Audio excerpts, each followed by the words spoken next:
We're following breaking news that could result in the death penalty being reinstated for the Boston Marathon bomber. Also, the warm and sunny weather continues. How long this stretch lasts next. WCVB Newscenter 5 at noon starts right now. Right now at noon, we are following breaking developments. The Supreme Court has agreed to hear a government appeal to reinstate the death penalty for Boston Marathon bomber Johar Tsarnaev. Good afternoon. Thanks for joining us. I'm Antoinette Antonio. And I'm Erica Tarantel. They will review a lower court's ruling that errors during the trial tainted the sentencing.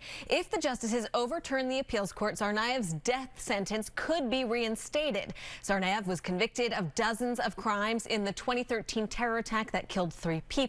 He received the death sentence in 2015. In late July, the federal appeals court in Boston threw out that sentence, saying the judge didn't do enough to ensure the jury would not be biased against him. The Supreme Court case won't be heard until the fall. To Windham, New Hampshire now, where 2 people from Massachusetts have been killed in a crash. It happened just before 5 this morning on I-93 South. 23-year-old Leslie Velasquez and 31-year-old Sasha Peralta, both of Lawrence, were killed. New Hampshire State Police report a Jeep veered across the highway before slamming into the guardrail and breaking through it. Both were ejected from the vehicle. Police say speed and alcohol appear to be factors in the crash. Sky 5 over a house fire in Andover. You can see smoke pouring from the roof of the home on Sunset Rock Road this morning. A firefighter was taken to the hospital to be treated for minor injuries. No word on what caused that fire. And also breaking on Mass Ave over by Memorial Drive there, a state police cruiser responding to an incident with a too-tall truck that got wedged under the Mass Ave bridge and was struck by a vehicle. We're told there were minor injuries. We want to turn to the weather now and a live look outside over Boston. It is absolutely beautiful out there. And Cindy, a beautiful week as well. Just lots of sunshine and temps are above average. They are way above average. Yeah, we're just kind of rolling this over from the weekend. Beautiful outside right now. Look at all the 50s pretty much region-wide from Nantucket up to Portsmouth, out into Worcester as well. It is 56 in Boston right now, and the winds are really light. And with water temperatures right around 40 degrees, this is the time of year that we do contend with the sea breeze. So I do think we're going to hold in the 50s right along the coastline. Notice Marblehead not getting out of the lower 50s. Boston, Quincy, upper 50s, close to 60 degrees, but you really just jump about 10 miles inland back to 128. And we will manage the lower 60s this afternoon from Wellesley to Waltham, and even a little bit warmer than that up in the Merrimack Valley. Nashua could be up around 65 degrees. So really pleasant today. Coolest spot going to be on Cape Cod. And if you're thinking of taking advantage of this nice weather and maybe doing some outdoor dining, it will be very pleasant this afternoon. But keep in mind, you're going to want that jacket this evening as it is going to cool off very quickly. We've got high pressure in control, and this is giving us the sunshine. It's also steering this storm to our south away from us, so we're really not going to get any moisture from this. But overnight, we may see some increasing low clouds and fog develop. It's going to be another beautiful day tomorrow. Temperatures once again 60s inland, but cooler at the coast. We'll let you know how long this warm weather is sticking around. Coming up in just a bit. Antoinette? All right, Cindy, thank you. Today, the vaccination process expanded in our state. As of right now, more than 1 million people are fully vaccinated in Massachusetts. People age 60 and older can now start rolling up their sleeves, and a variety of essential workers can also start getting vaccinated. Those include transit workers, grocery store employees, and those in utility and public works departments. You can find the complete detailed list right now on the WCVB app and WCVB.com. And phase 4 of the state's reopening plan took effect today. The state has eased a lot of restrictions. Large capacity sports and entertainment venues can operate, but at a strict 12% capacity limit. This includes places like Gillette Stadium and Fenway Park. Gathering limits for event venues are increasing to 100 people indoors, 150 people outside. Dance floors will be permitted at weddings and other similar events only.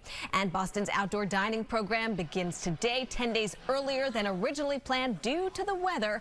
But the city's north end does have to wait until April 1st due to high density. Right now, the state's travel order is lifted. Instead, a travel advisory is in place, which eases some of the restrictions. Newscenter 5's Matt Reed joins us live now from Logan Airport with more. Matt. Antoinette, some flyers going to see family, others looking for a much-needed escape, all of them impacted by these changes to the state's travel procedures. Massachusetts is rolling back some of the travel restrictions put in place during the height of the pandemic. Starting today, Massachusetts travel order is now a travel advisory, meaning anyone entering the state, including returning residents, are encouraged to quarantine for 10 days, but won't be fined if they don't. Also, people who've been out of the state for less than 24 hours, those who produce a negative COVID-19 test result up to 72 hours before arriving, or travelers who are fully vaccinated do not need to quarantine. It feels like you get freedom once again. Sherry Ray is one of the many travelers heading to Florida this morning, some flying for the first time in more than a year. The beach, it's going to be warm weather. Just a change of pace for Mass. A lot more people getting vaccinated, so it's a little bit more safer. I've had both shots, and since I've had COVID, I feel pretty comfortable. But with images like these coming from spring break in Miami, and ABC News reporting that Florida leads the nation in cases of the highly contagious UK and Brazilian variants, the fear is an increase of travel, plus more states rolling back restrictions, could result in a spike in virus transmission. I'm worried that right now, especially with this very contagious UK variant spreading in Florida, what we're going to see is people get infected, pick up the infection from each other, and then spread it across the country and possibly around the world. And also regarding that travel advisory, passengers landing here at Logan will no longer need to fill out a travel form, and there's also no more fines for not following the rules. We're live at Logan Airport. Matt Reed, WCVB News Center 5. Right now, Massachusetts is keeping a close eye on new infections as we enter a new phase of reopening. On Sunday, the state reported 1,678 new cases of COVID-19, slightly lower than Saturday's total. The Department of Public Health also reporting 33 confirmed coronavirus deaths, bringing the state's total to 16,531. Right now, 580 patients are hospitalized. That number has been slowly falling. AstraZeneca says early trial data from a U.S. study shows its vaccine is 79% effective and with no safety concerns. That's based on 30,000 participants from a phase 3 trial. Several countries had temporarily suspended the use of the AstraZeneca vaccine following reports of potential blood clots in some vaccinated people. But an investigation affirmed the shot is safe and effective, and we'll have more on this ahead. There are a lot of changes taking effect today, and you can get everything you need to know about the travel guidelines, the reopening process, and the expanded vaccine eligibility. That's anytime on our WCVB mobile app. Other news we're following: an Uber driver facing a judge charged with kidnapping a woman in Alston. News Center 5's Josh Brigadier joins us live with new details. Josh. Erica, this is all still happening right now in the courtroom behind me, and an Uber driver, now former Uber driver, is accused of holding a woman against her will. The Uber driver, Kamal Esaluk, 47 years old, of Acton, is charged with kidnapping. The woman says when she was picked up on Comm Ave, he wouldn't let her out of his car. In court a little while ago, the prosecutor said the passenger knew something was off right away. The defendant began staring at her and said, quote, "Hey, babe, this is going to be an hour-long ride," when it was only supposed to be a ride right around the corner. She allegedly started screaming.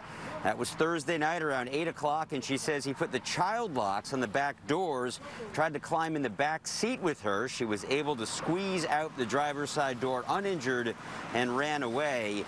She says he was getting video of her and laughing at the time. He was arrested yesterday at his home in Acton. His family members came to court today and spoke through his attorney.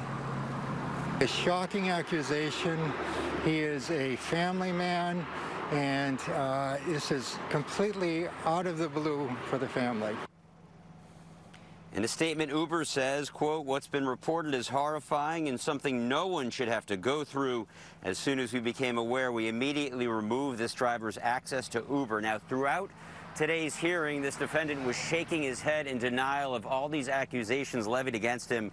We've just learned that he was an Uber driver for 4.5 years, had 7,800 pickups with a rating 4.97 out of 5. The defense attorney explaining all this just moments ago. Of course, we'll have much more on this story throughout the day.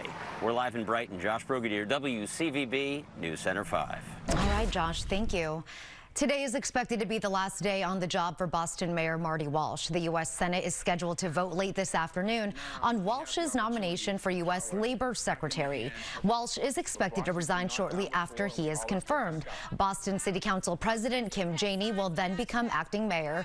Janey will serve in that role until the winner of November's election takes office next January. Right now, state police are investigating a serious crash in Everett. At least 2 vehicles collided at the intersection of Everett Avenue and Route 16 around 1 a.m. One of those vehicles rolled over and a traffic light was taken down.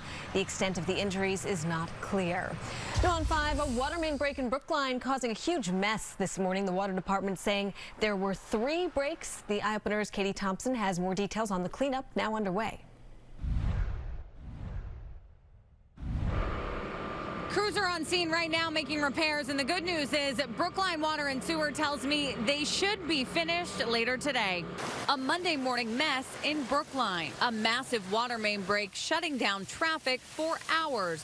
Crews on scene tell us they discovered not 1, not 2, but 3 breaks, leading to flooding that covered 4 lanes of traffic, spilling into parking lots. Sky 5 shows the immense amount of water that accumulated before crews could figure out the source. By 6 a.m., they were able to shut off the valve, water quickly subsiding. Within an hour, traffic began moving again, with 1 lane on the eastbound side remaining blocked.